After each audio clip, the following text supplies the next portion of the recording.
Hello. Good evening, everyone, and welcome to this week's edition of Sisters of Legacy. We are here, a little late, but we here. We're going to run our intro and we will be right back.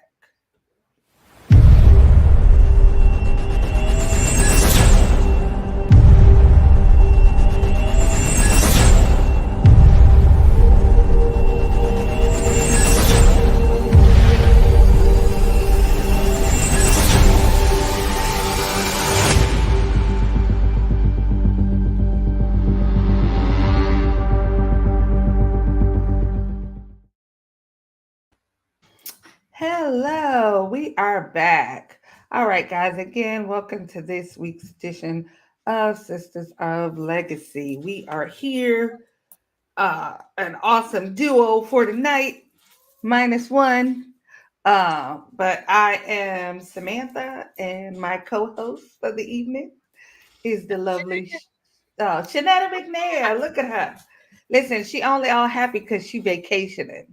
So thank you, Shanetta, for taking the time out of your time off to be with us tonight. Because just like our title talks about fear and anxiety, I was having just a little bit too much anxiety about being on here and talking to myself. I thought about like just coming on because I did not want to not be present considering we just kind of came back. But the anxiety that was bubbling up, I could not, I couldn't bring myself to do it. So luckily and thankfully, Shanetta reached out. So here we are. Hey, Lisa. Thanks for joining us. So this morning the guys talked about um, fear and anxiety. And so, um, one, with it being the lateness of getting my life together and getting on here, we're going to kind of take their topic a little bit, but I want to talk about a couple of different sides of it. Like this morning, they shared like some of their fears, and we'll do that too. But I kind of want to talk about, um, allowing people to put their fears on you. Mhm. Like I want to talk about that side of it and how sometimes we allow that to happen, and sometimes how we allow other people to make us anxious. Like we get up, or we're moving or we're planning, and we have things in our mind, or there's things we prayed about and we feel like we have the confidence to go forward, and you talk to somebody and they say, "You doing what, girl? I wouldn't do that if I was you." They say, "Oh, I can never do that. You better than me." You know, like, well, I'm gonna pray for you. Like, how many times have you got up and been in motion? I mean, and it doesn't have to be physically in motion, but just in your mind that you've prepared. Maybe you've worked hard for something, you've prepared for it, you've worked up the confidence, and then you talk to somebody, and by the time the conversation is over, they have downloaded fear into you. You're So, terrified. Shanetta, has that ever happened to you? Yes, absolutely. My favorite one that has happened to me that I really remember, and it's from so long ago, but it's like one of my favorites because I talk about this to this day. So, over 20 some years ago, I was 8 months pregnant, Okay. about 8 months with my first pregnancy, 8 months pregnant at church. Okay. She wasn't a member, but she was somebody that frequented and came quite often because she was the girlfriend of one of the musicians that McNair had brought on to work with him, like a bass guitarist or something. I don't know. I don't even remember her name. Um, but she, people, when you're pregnant, people always check in on you and they're like, "Oh, how you feeling? Oh, it's almost time." Right. All the pleasantries. So I was like, "Yeah." She was like, "Oh, so are you gonna get an epidural?" And I was like, "Oh no, I'm not gonna get an epidural. I'm going to, we're gonna do it natural. Like we want to do this the natural way." Okay. And her first thing was, "Ooh, child, you better than me." Like, and she went into the whole, she went into the whole story of her experience. Now, mind you, you've met me, right? I was much like I am now, all those years ago. Right. So it don't take much for me to be like, "Oh my Mm. God." Right. So of course, now I'm listening to her story. Not that I wasn't already nervous, because Right. when you got to do this for the first time, you're nervous anyway. It don't take much. Like, so I literally lost it. Like, in that moment, like, I was confident with what Right. I had planned and what I wanted to do. And in that moment, like, I had lost it, and I was questioning every decision that I was ever making. Well, maybe that's not the best choice. Oh my God, what if something terrible happens? What if it happens to me like it happened to her? What if I end up in labor for 25 hours like she was? Oh my God, I don't think I can handle that. I'm not strong enough. Like, I lost it. And I was still, like, just fragile in that Right. moment, because your emotions are already out of whack. And so, like, I like, it shook all of my confidence in what I had planned. And it took me a minute to kind of regain my confidence, to only have, not, and I don't say only like it's a little bit, but to only have like 8 hours of labor. And I had listened to her horror stories about how her back almost broke, and all this, that, and the other. And literally, like, my story was just different. Right. And I think what I learned in that moment that helped me with future moments where somebody was coming and saying something to me was that everybody's story is different. So just because it happened to you this way doesn't mean that that's the way it's going to happen to me. And in that moment, I really, like, I was able to take that little golden nugget and hold on to it. So the Mhm. next time, when it was about something else, like when it was about starting my business, when it was about trying to go back to school with 5 small children, when it was about, just all these different things that I was like trying to kind of navigate my way through, Right. um over the years, I remember that just because it went this way for someone else doesn't mean that's how it's going to go for me. And I really learned to say things like, "Oh, that's unfortunate that it happened for you that way. I'm pretty confident that my story will be a little different." And, to try to find polite ways of kind of saying, "I hear you. I'm going to try it anyway." It's a Hey, husband. TikTok. It's a girl on TikTok that she's like having like this little thing where she's talking to God, and Oh, she's right, telling right, right. God, like, "Hey, I want to go see if, such and such so and so is the right guy for me to date." And God would be like, "No, don't go do that." And she say, "I'm gonna go see for myself." And then she just like walk out, and then she, something happened, and she come back and she just kind of look up, like she looking up at God, like, "Okay, you told me not to do that, and I did it anyway." Right. But not to that extreme, because I don't be telling God I'm gonna go see for myself.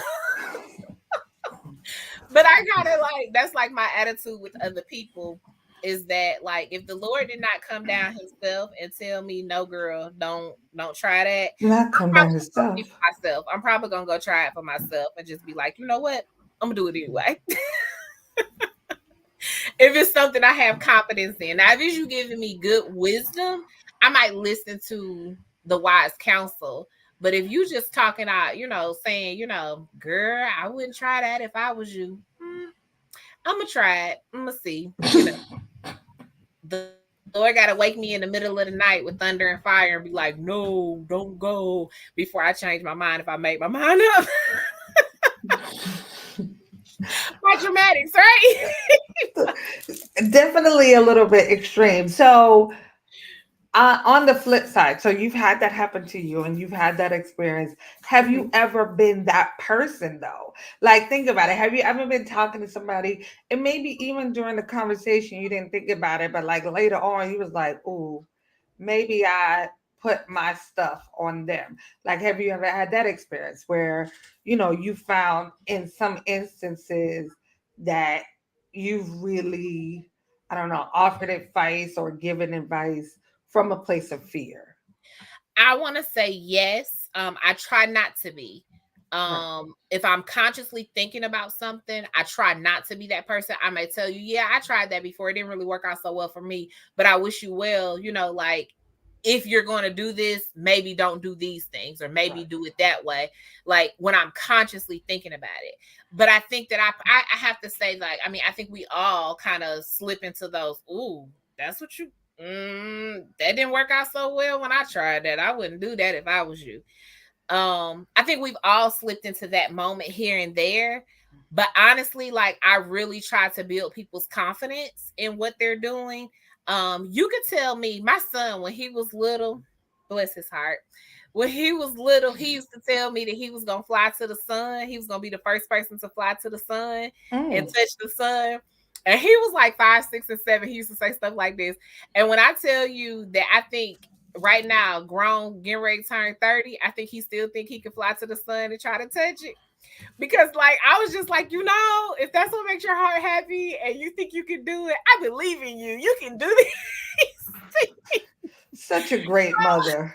I try not to discourage Right. anybody in trying anything, but I am gonna be real with you when I tell you, like, if you ask me, like, hey, have you ever? I'm gonna tell you, yeah, I did. It didn't work out so well. If you're going to do this, this is what you might need to do.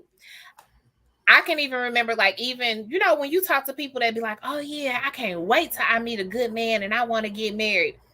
Girl, It ain't listen, for the weak. you better make sure you're ready. And I'm not Right. trying to discourage you because I Right. want you to get married. But marriage is not, just a walk in the park, butterflies and rainbows holding hands all the time. So like you gotta be ready. And he comes with children. And he listen, hey, come here, let's have a talk about this. Right. So not to discourage them, like because of my own fears and anxiety, but being real. But I have to say there are probably moments where I've probably, like, something that I'm afraid of or something that I don't necessarily feel confident in doing and or trying. I probably have along the way in a conversation with somebody made them feel like, ooh, maybe I shouldn't do that. And if I consciously like am aware of it or come back to it or like have an epiphany moment where I'm like, oh my God, I can't believe I did that, I'll try to reach back out and Okay. fix it and just be like, hey, I wasn't trying to like discourage you or like stop you, from trying to touch the sun. If you want to go touch the sun, how much money do you need? I got you. Like, let me help you a little bit out with this dream. But I try to be supportive as much as possible, but real at the same time where you can like give people honest advice. I had a situation recently where someone was asking me about starting a business, and I literally like kind of spilled and told them a little bit of my story Right. with the business that we had for a while. And then I realized, oh, okay, but it's doable. Just don't do it the way I did, because the way I didn't work. Like, so Right. like maybe you should do it this way. Maybe you should try this. Maybe you should be aware of these things.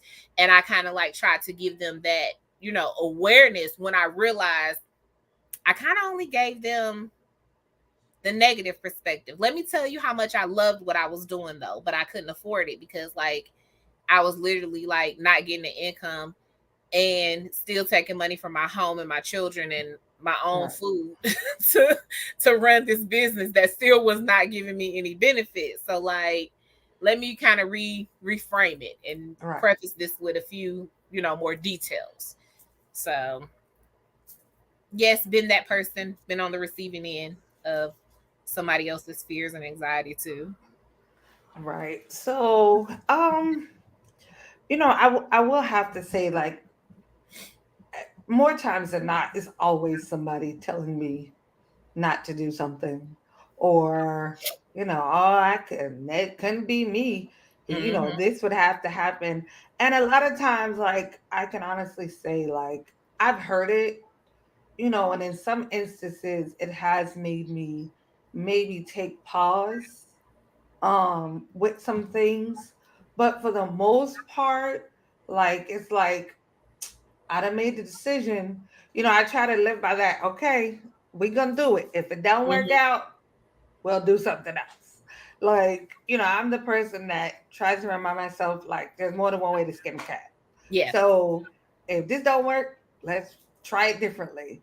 I try not to get stuck on like, things that people say, especially not like one-on-one things. Mm-hmm. But like I do have um how's the best way I can say this? Honestly, and this is probably like a bad thing, I didn't have as much fear or lack of confidence like until mostly like being in a church. Like, in school, I sang in the choir, me and my bad voice. I was on the whatever they called it in school. I did math bees, I did spelling bees, I was on the dance team, I played the violin, first chair.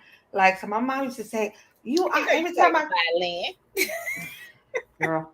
My mom used to be like, every time I come somewhere, you all in the front, smiling all big. And yeah, like, I had like nothing really scared me. If I wanted to do it, like, I would Yeah. do it. But then like once I got like into church, that kind of gave me a lot of fear.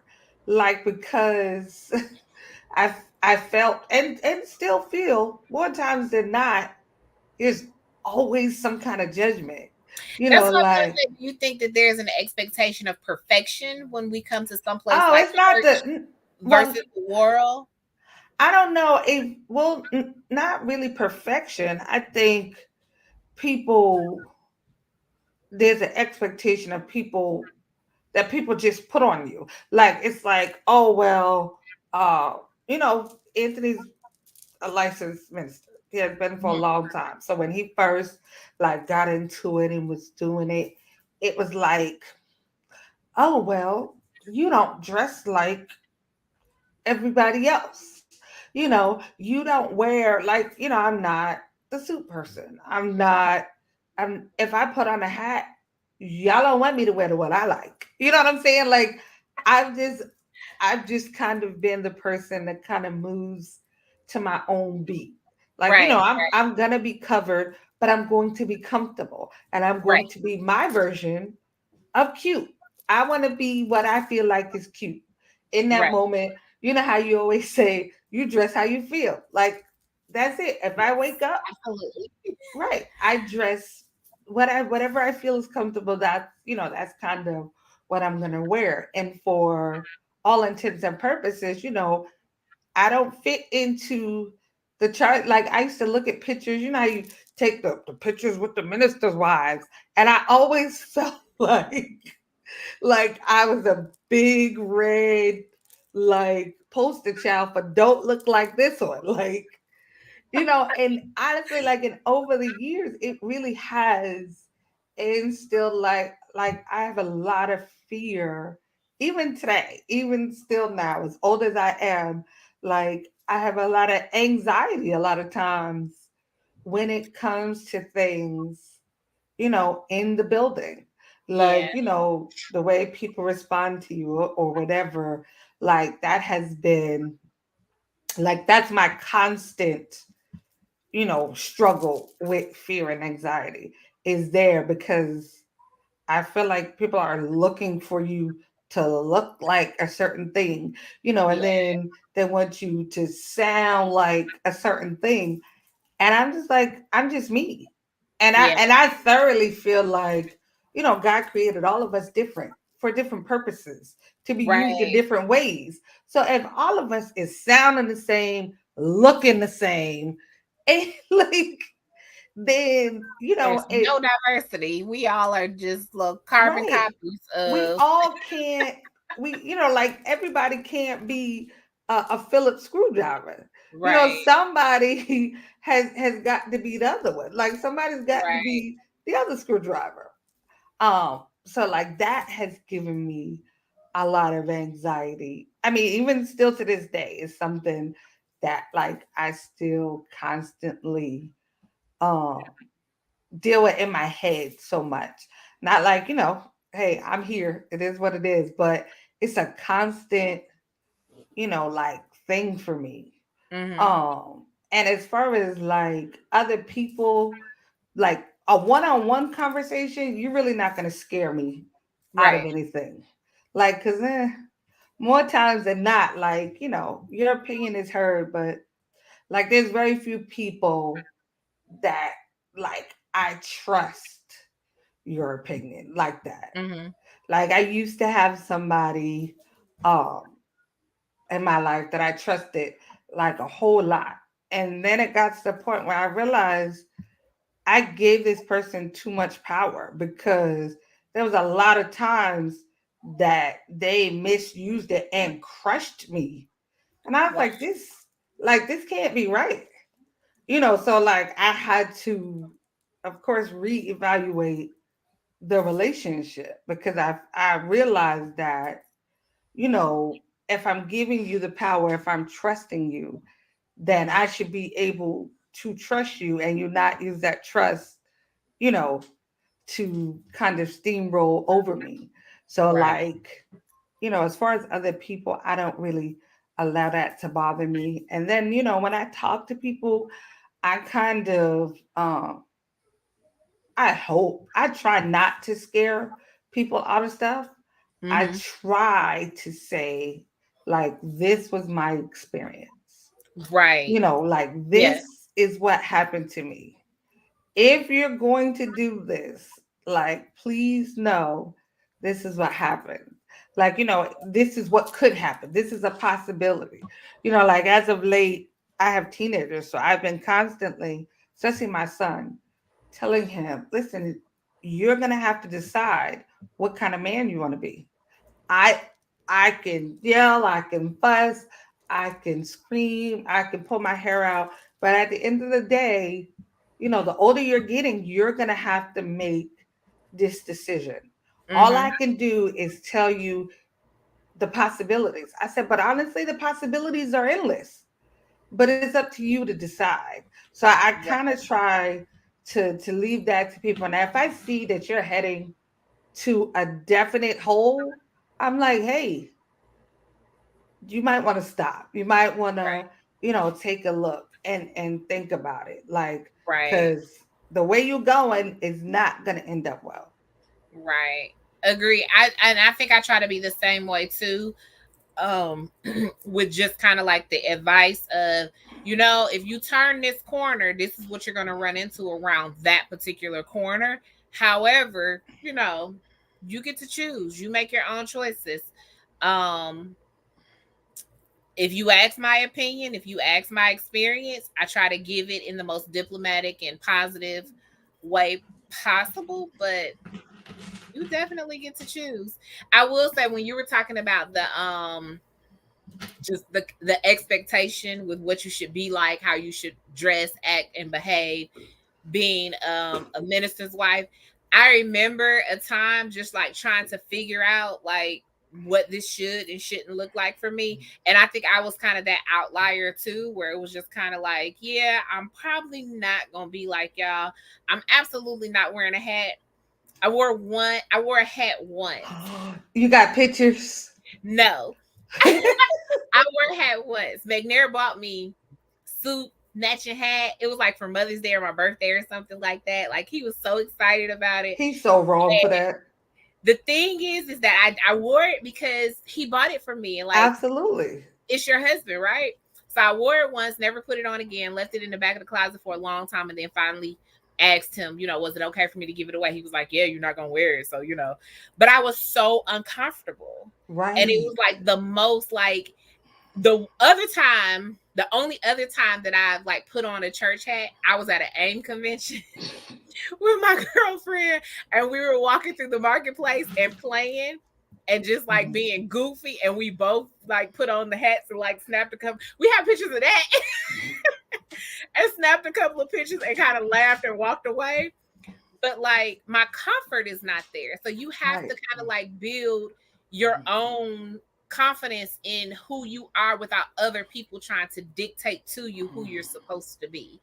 And Absolutely. because I've had that experience, I try to kind of steer away from the whole, this is your box and this is who you have to be and this is how it has to go, even with my kids too.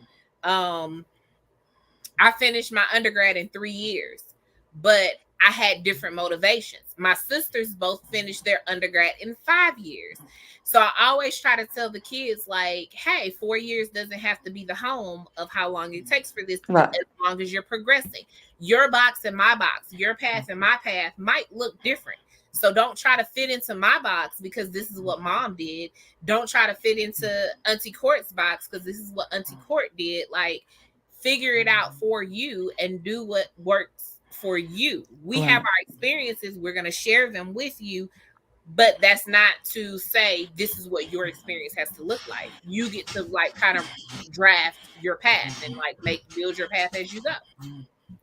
Right. So Trina said discouraging comments usually put me in now I got to show you that I can succeed mode. Yeah. Right. Like, now I got to prove a point. Now I got to show you. Right. See, and unfortunately, there's been times like I've gotten like that in church, like Uh-huh. and then I'm not wearing white for communion. I know, blasphemy. Y'all blast me. It's fine. I'm not wearing, when y'all are wearing red, I'm wearing black. Like, I just got to the point where, like, I have to show you that I can still be me and God is all right with that. Like, Right. he's all right with me not wearing pink when everybody has on pink. Like, Right. so yeah, I've gotten into that mode. Like now I can show you I'm just as good in whatever color. Right. Like Like, the Lord whatever. still loves me in my purple dress. Yeah, like I think Absolutely. that's the fight in you. I think everybody there's a fight in you. No matter how tired, how beat down, how over it you are, there is a fight in you. And I think sometimes we have to like they say it's like flight, what is it, flee or what is it? Like Fight or flight. the yeah, fight or flight. She said, not just Bell Red. Yeah, fight or flight. Like, and sometimes fear puts you in that mode where Mm-hmm. it's like either I'm going to fight and it doesn't have to be physically, or Right. I'm going to flee. Right. Um, and I think sometimes we flee, sometimes we walk away, sometimes Yeah. we get so paralyzed that we don't move.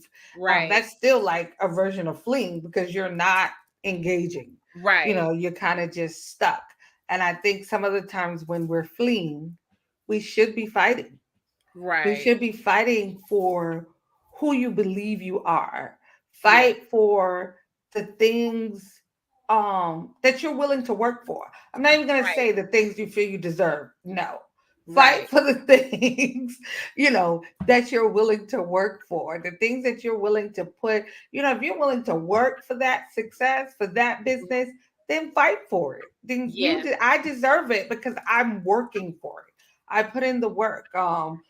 Sometimes um we get sidetracked, like fear can just throw you off. Like you got a business plan, you done save some money, and then at the last minute when it's time to take a step, you just can't do it. But then you get a good offer for a good job, Right. making Right. some good money, and so you just, because of your fear, you kind of detour.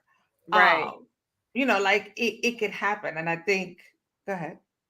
You know what you're reminding me of, right? What? No, our chat from last night with me being afraid. My Oh. anxiety kicking in.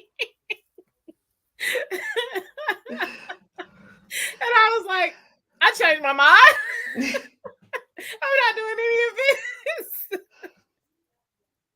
That was complete. Like, everything you were just saying was like, yeah, that was me last night. Yep, that was totally the experience yesterday. Like, I just, yeah, Yeah, sometimes you lost all have my to guts. fight through it. Sometimes you have to fight through it. I mean, to be honest, even if there's a failure on Mm-hmm. the other side of the fear, and the reason I say a failure is because sometimes we have that. Sometimes things don't work. That Right, particular thing did not work. That does right. not make you a failure. That makes that idea, it could be for a lot of different reasons, but An that idea didn't experience. work. Right. It's an But experience, though.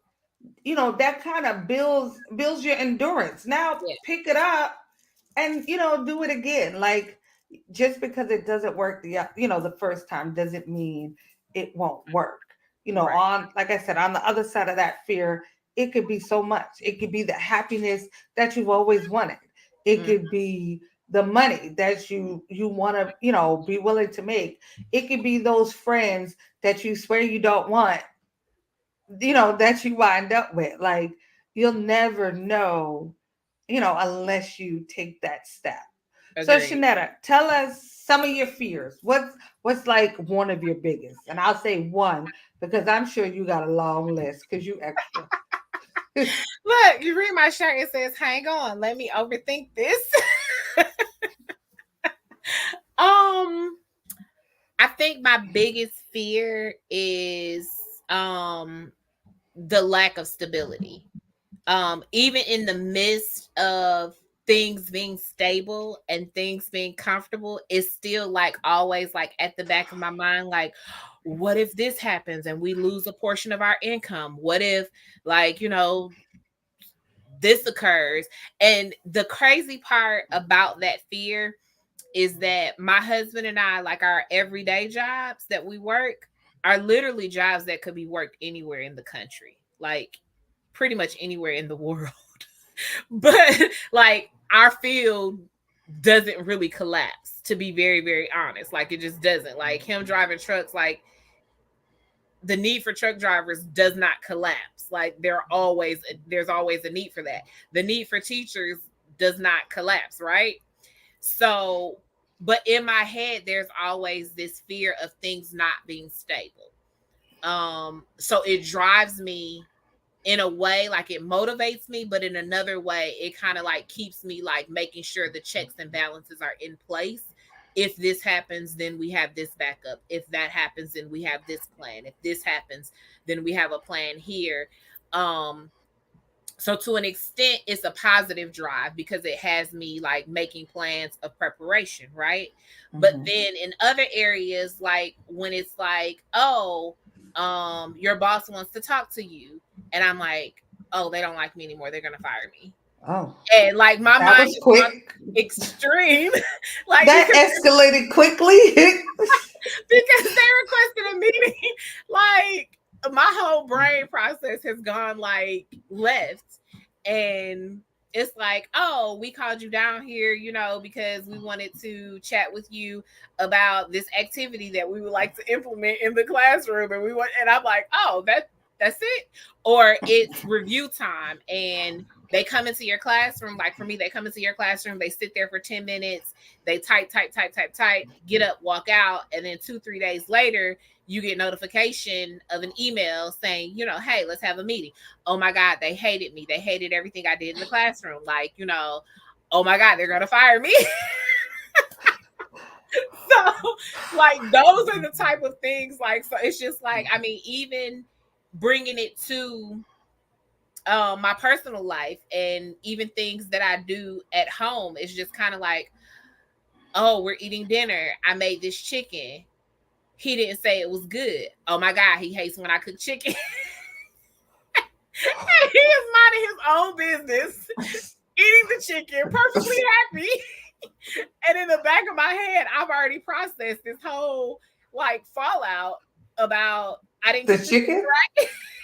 Okay. So those are like just little things where I have to like really say to myself, like, calm down, like, chill out. It ain't even that bad. Like, ain't nobody thinking about it like that at all. Nobody is studying you. Nobody is worried about that. Like, chill. When it comes to the kids, like, my fears are like, literally, if I see, if I wake up in the morning and I see that something happened in Fort Valley where my daughter goes to Right. school, Right. I'm literally calling her to make sure she wasn't in the midst of it. Right. If I Okay. see a white truck in an accident on the highway, I'm calling McNair, like, hey, where you at? Like, almost like if something really happened, nobody would actually call me and tell me that something is going on before it hits the news. Like, my brain processes that. I'm like, hey, where you at? My son, the company that he works for, if something happened at that company, but in Lithonia, and we live in Lawrenceville. I'm calling him like, hey, they didn't send you to Lithonia, did they? And he's like, what? Mom, I was asleep. Like, I'm in my room. Like, what are you talking about? My car is in the driveway. So literally, like, that's just like the way my protective anxiety fearful brain works from time to time. It's bad. But I try to, like, keep that under wraps most of the time, and, like, pray about it. The Lord be like, girl, calm down. Like, what are you doing? So I feel like Jesus talks to me like that. He's like, girl, like, you're really tripping right now. Calm down. Stop. Please stop. Stop calling on people, waking them up. Wow. Yeah. So like when I first got married a million years ago, like my fear was being a bad wife. I mean, it was only me and he and I for Mm-hmm. like 10 years, no kids. And I thought that, I was the almost like shoes by the door when you come in. You know, I always tried to make sure there was like a hot meal. Mind you, we had a microwave, but like like a hot meal, like over the top, because I had a fear of being a bad wife. That faded. Not so much the way I take care of him, Right. but just the fear of it. Like, Right. who was I trying? I don't even know who I was measuring myself by, because, like there was nobody like, oh, she's the perfect wife. Like, I didn't have any of that. It was Right. just kind of like that whole me, myself, and I, that trio that cannot be trusted was like, working overtime. So I had that fear in the very beginning. Now I don't have the fear of being the perfect wife. I'm Mhm. just like, I'm a wife and I'm yours and you're stuck with me. Like it's just Deal with it. all right. This is where we're at. Um, Now I think my biggest fear is losing my children, and not in losing as in them no longer being on the earth. Hmm. I mean losing as in, how like kids get older and then they get grown and they move away and you never see them. Like, they don't want to come home. They may call you on Mother's Day and Christmas, but like that's it. Whose kid is doing that? Because yours definitely are not. Like that is like, like that is my struggle. Like I be trying to figure out, like, am I doing this right, am I doing that right? Like, am I going to turn them into serial killers? Like, are they going to build a bomb? Or, is Alexis going to be on the pole? Like, I'm for real, like in my Yeah. mind. Like she said something to me today and like my heart almost stopped. Like it, I almost pulled the car over because I didn't know if I should be like, "Girl, are you crazy? You just," like she said, we were talking about somebody else, and uh, she said, "Well, maybe they had a good reason for dropping out of high school. It's all right if you have a good reason. What? I Am I not teaching you anything?" Like, and all I could think was like, oh my God, have I not taught her the importance of like in that moment? Like I was breathing hard and she's like, Mommy, calm down. Like I was really, really worried. Like you're 13. So like, are you playing in your Right. head? Like what is happening? And in that moment, I don't know how like all my good sense, kind of went out the window. And I mean, I'm breathing hard. I'm about to start crying. Now she didn't say she was driving out, but she was just like, "Oh, I could understand that." I'm like, Right. how? How do you? Who's your mother? Who has raised you? Who has taught you nothing? What am I doing in my life? Like in that moment, I questioned everything that I have done in the last 13 years. And what that statement says is that she understands the different perspectives of different people. Not that it has to be hers, but she has I get sympathy it. and empathy on others. So you taught her so much. I and You went straight like to that. what didn't I teach you? Right. And like, but that, like, that's the thing. Sometimes, Mhm. like we allow fear to encompass our thoughts so Yeah. much that we don't see what's Yeah. really happening. Like you said, look, you've taught her to be empathetic to other people. You've taught Mhm. her to look at everything and not just hone in and, possibly not be so judgmental and all the Right. great things that, I have taught her. But in that moment, the fear was just saying, you've done nothing.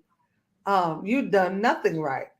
Right. And yeah, I know, Trina, I taught her to think for herself, but in that moment, I wanted to do the thinking for her. Like, Like think what I think. right. Here are And my like, thoughts, and they're yours too. and I mean, and it was sheer terror. Like that was encompassing my mind because at that moment she had already dropped out and was heading to Magic City. That's all I could see. Don't ask me why. Don't judge me. I have my own issues. But like, like that is like my current struggle, especially with Yeah. teenagers. Like they Yeah. make you will So there needs to be a book written on, you know how they write the book, what to expect when you're expecting, expecting, but right? nobody tells you anything after that. Like Right. there What needs right. to What be like happened? a What to expect when they become a teenager? yeah. That's what we need to put together. That's we need to write this book just in case somebody watching you got an idea. No, me and Shanetta go write this. Right. Trina, we can use your help. The Sisters of Legacy are gonna put out a book, what to expect when they turn a teenager. Yeah. Because Yeah. you are It so drives right. you. Like it causes your Ooh. brain to like just like everything that you fear, all the anxiety, like I think it heightens. Like if you can have your own stuff going on, but if you have a teenager, that thing skyrockets. Yeah, I'm telling you, and even now, just talking about it, like I can still feel like the Mhm. tightness in my chest Yeah. because I'm like, girl, are you trying to kill me early? What is Right. like? It was so much happening. She said, Stranger "Stop." behind. Right? Like, listen, that honestly, is the truth. So, like, that has been my growing fear. Like I was working and I felt like I was working a lot. So Mhm. like when I came home, it was a little bit of time before, going to bed. And then, I was working on Saturdays, so all the time, that I could have been spending with them, I was spending doing something else. Right. And like the anxiety of missing everything. Like my daughter was in the big spelling bee, like, Yeah. and I couldn't go.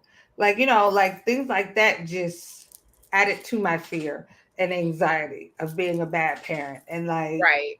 like I've really had to talk to myself and say, listen, we doing the best we can.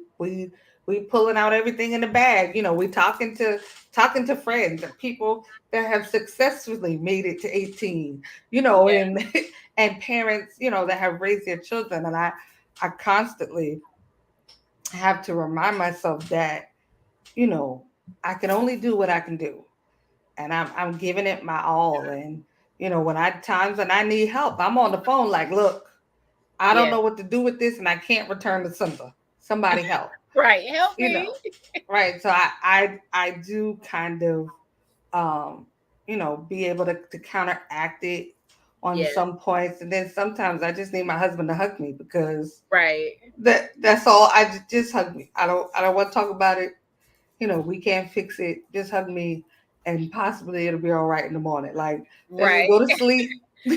And we'll try You'll be again. okay. Right. We will try again Yeah. um, the next day. But fear does, it's like fear becomes so so large that it blocks everything. It Yeah. blocks your thinking. It blocks your vision. You can't see anything but what's in front of you. And Right. all in front of you is, just the scary parts. You can't see that maybe if I just step over this hole, Mm-hmm. there's some green grass and ice cream on the other side or whatever it is. I think like fear, it becomes so large, and it can encompass your thoughts, and it can encompass what you see, and it Right. even can encompass what you feel. Like in that moment, you can feel so many things. So it's important to be able to identify that this is just me being scared. Like Mm-hmm. I'm just scared. And sometimes maybe you need to run it on back. Okay, what's really scaring me? Right. Is it getting up in front of people that's scaring me? Or is it not knowing, me thinking that they think I don't know something, or thinking somebody's gonna laugh at you? Like I think you have to kind of dissect it. And it's hard to do in that moment. So I'm not gonna pretend like, because I promise with my daughter, I didn't see nothing, but I told y'all she's on the bus to Magic City. Don't know bus even come to Stockbridge, but she was on one. She was on the bus. Yeah, she was on the bus. So, it is real, and I'm not going to tell you, oh, it's not real. Fear is very real, Yeah. and it can be um, very scary. Duh. Yeah.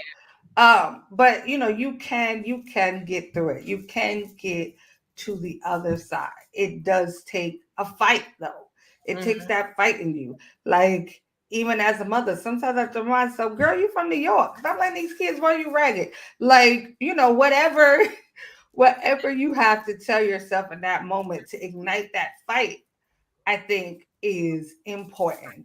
Yeah. Remember your fight. Remember what you're fighting for, what you're fighting towards, what you're fighting to get away from, maybe. Mm-hmm. I think that fight will get you to the other side of the fear. Did you want to say Absolutely. something? No, no, no. I was agreeing with you. Uh, Absolutely. That is, yeah, that's perfect. Yep. You have to remember what's pushing you, what's motivating you the most. right. Yep. I agree. Absolutely. So, guys, we thank you for joining us. Trina, we missed you, of course. Right. It's my fault. It's my fault. I'll take the L on that because I did definitely way more than last minute her. So I'll take the L for tonight. But we will be back next Thursday. The three of us, prayerfully, the Three Musketeers, will be back on next Thursday with another hot topic. So, ladies, gentlemen, listen, there's another side to the fear.